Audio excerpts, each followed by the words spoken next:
It's Marcelino. What kind of a touch? Romani! Sempat sindir skuad Garuda, pelatih Bahrain terdiam karena satu hal. Fakta laga timnas Indonesia kontra Bahrain.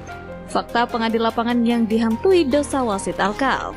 Momen kocak Kevin Dix cosplay jadi fotografer. Simak informasi selengkapnya sebagai berikut.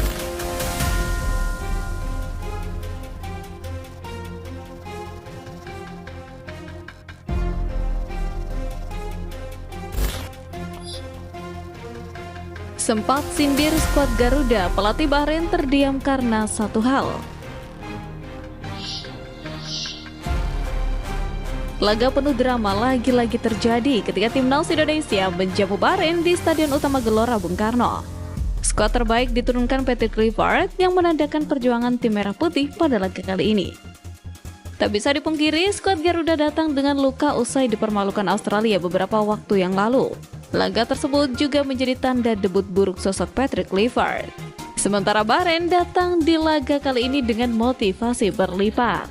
Meski kalah lawan Jepang di laga sebelumnya, Bahrain sukses menjadi juara Piala Teluk yang membuat kepercayaan diri mereka meningkat. Hal itu terlihat pada jalannya laga, di mana bumbu-bumbu drama terjadi sepanjang 90 menit bermain. Bahkan sebelum pertandingan berjalan, pelatih Bahrain Dragan Talajik telah menyinggung skuad Garuda yang dihuni banyak pemain asal Belanda.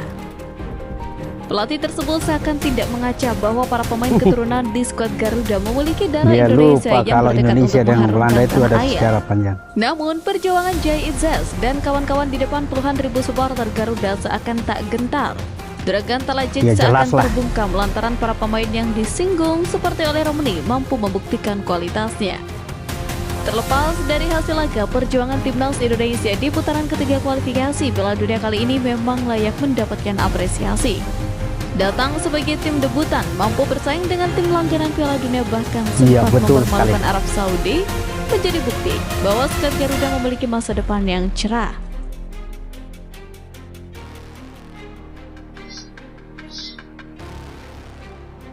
Fakta laga timnas Indonesia kontra Bahrain.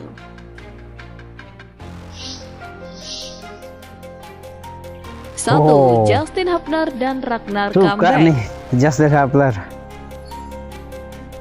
Laga panas kontra Bahrain menandakan kembalinya dua pemain andalan skuad Garuda yakni Justin Hubner dan Ragnar Oratmangun. Keduanya kembali memperkuat timnas Indonesia setelah absen kala menghadapi Australia. Kehadiran Hubner terlihat menambah solidaritas lini belakang. Sementara Ragnar yang sebelumnya mencetak gol ke gawang Bahrain di putaran pertama, kini kembali menjadi pembeda di lini serang. 2. Produktivitas gol timnas Indonesia. Sepanjang kualifikasi Piala Dunia 2026, timnas Indonesia hanya mencetak 4 gol dalam laga kandang.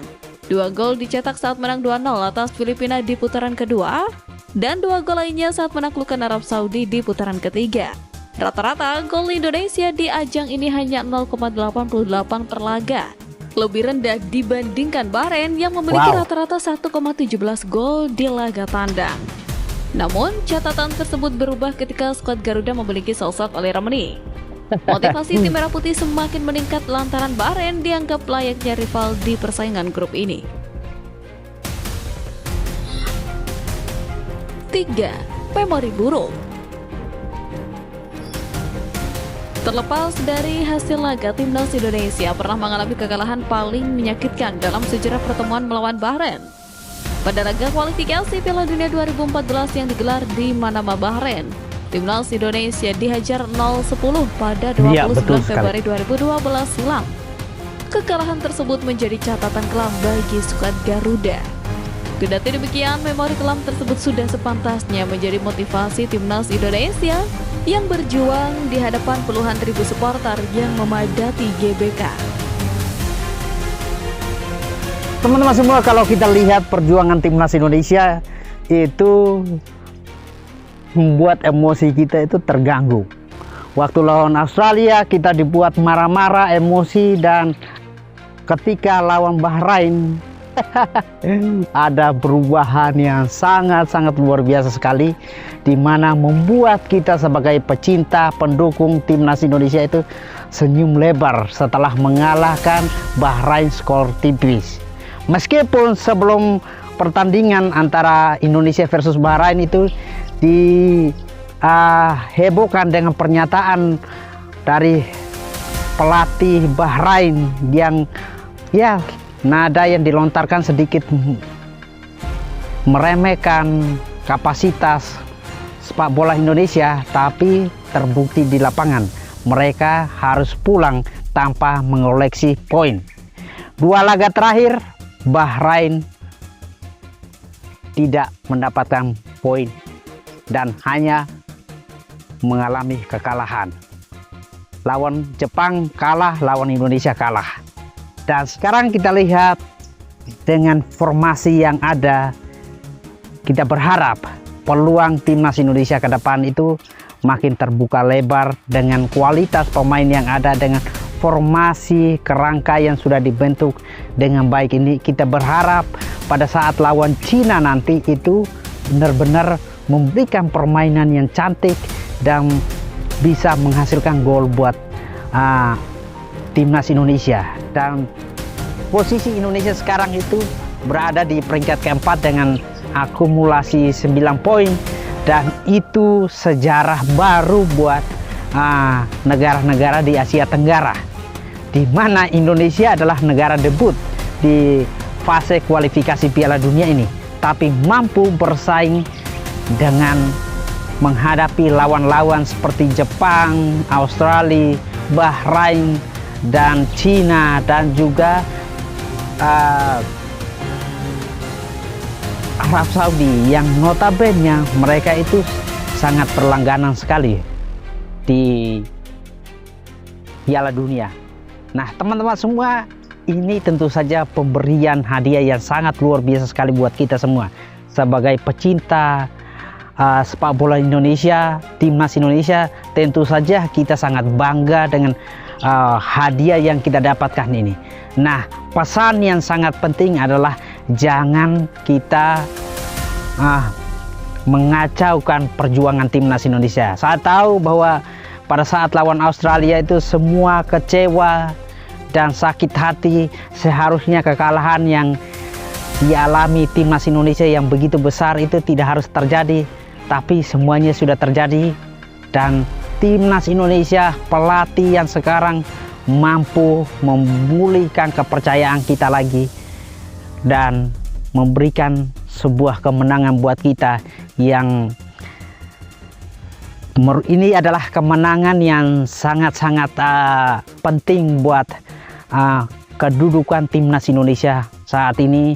Ya, kalau kita target untuk lolos di runner up sebagai posisi kedua itu sesuatu yang sangat mustahil sekali, kecuali kita mengharapkan dalam 2 laga terakhir ini Australia kalah dan Arab Saudi kalah, dan Indonesia dalam 2 laga terakhir ini bisa menang lawan Cina dan Jepang.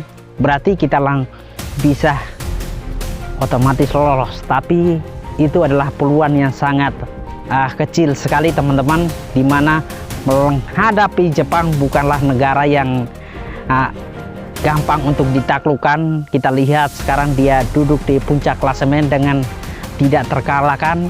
Itu sesuatu yang sangat luar biasa sekali, teman-teman. Nah, melihat peluang yang ada ini, kita terus memberikan dukungan, kontribusi, semangat yang sama untuk timnas Indonesia, untuk para pemain, buat para pelatih dan PSSI, supaya mereka lebih bersemangat di bulan Juli nanti, teman-teman semua. Dan ya, seperti biasa kita jadikan hinaan, cibiran dari lawan kita untuk membuat kita lebih semangat lagi dan membuktikan bahwa Indonesia memang layak di kompetisi ini untuk mempertaruhkan nama dan sepak bola timnas Indonesia atau sepak bola Indonesia. Fakta pengadil lapangan yang dihantui dosa wasit alkal.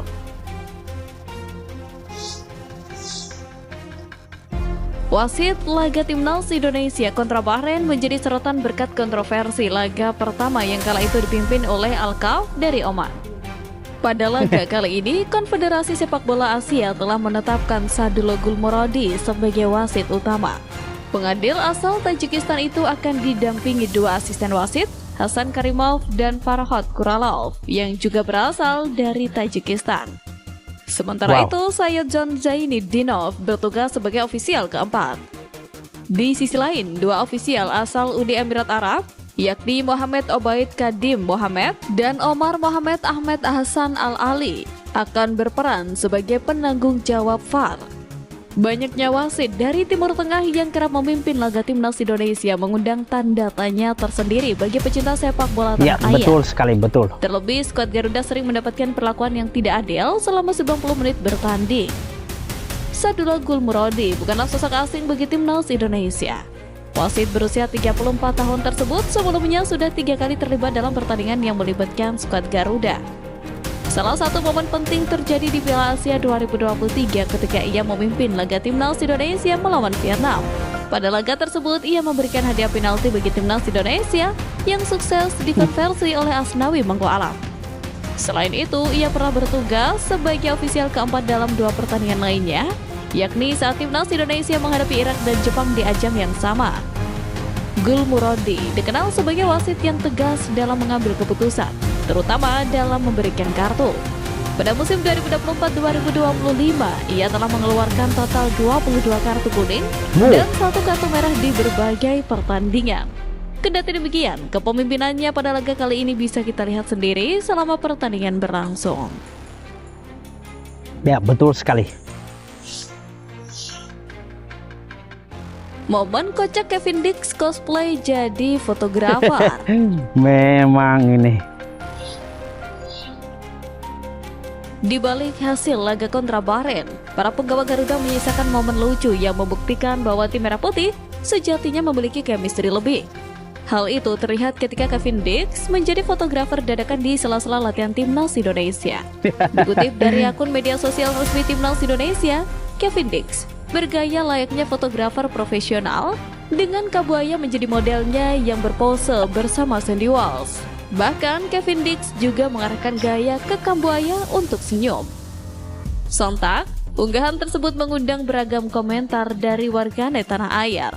Tak sedikit netizen yang menilai bahwa sosok Kevin Dix ternyata tidak terlalu dingin kepada para penggawa Garuda lainnya. Bahkan warganet juga menganggap hanya pemain FC Copenhagen itu yang bisa menggoda Ricky Kambuaya. Kevin Dix sendiri sebelumnya menjadi sorotan lantaran gagal mengeksekusi penalti ke gawang Australia. Namanya semakin diragukan namun kini berhasil membuktikan di laga kontra Bahrain. Mau bagaimanapun, pemain berusia 28 tahun tersebut menjadi salah satu pemain kunci di lini belakang yang nantinya bisa membuat skuad Garuda menatap laga krusial berikutnya.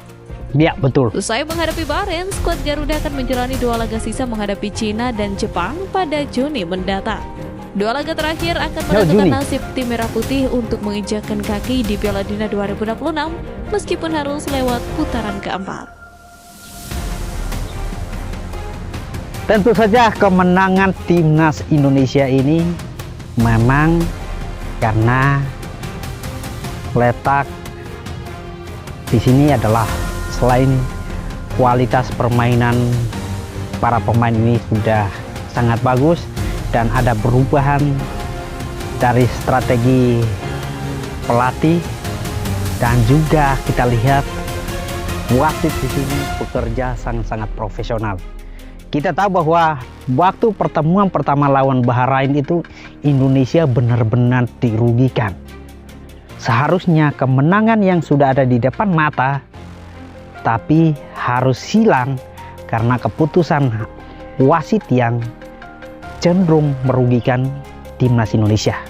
Nah, kita lihat waktu pertandingan semalam itu wasit benar-benar memanfaatkan waktu dengan perhitungan yang sangat luar biasa sekali sehingga gol semata wayang Indonesia itu bisa membawa 3 poin penuh.